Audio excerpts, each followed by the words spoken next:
Hey guys, Jay here, welcome to EonsOfBattle.com. Today I'd like to show you how I created a Glacier base. These are the paints I'll be using.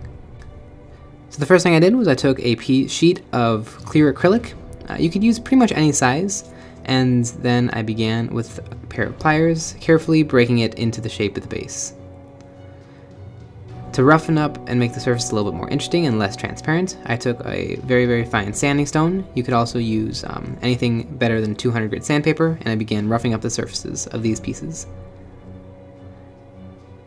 Then with my pliers, I very carefully started to trim it up.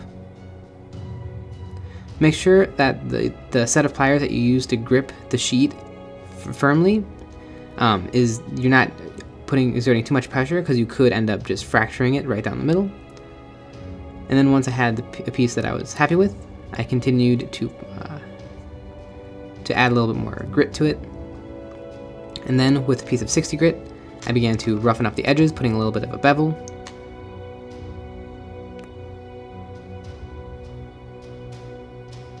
And then I did a few scratches across the surface just to make a few more interesting patterns and textures. I took a few of my other scraps and added some smaller pieces, which I'm going to be gluing on top with a little bit of super glue.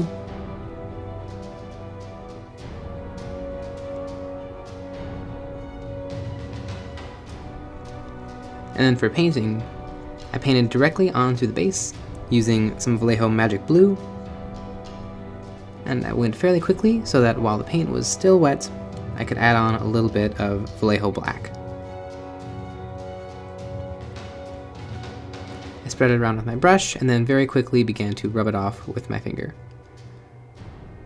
This will add some very interesting textures that will show through a little bit once it is all assembled. I just put on a few dabs of super glue and place the two halves together, and there is the finished base.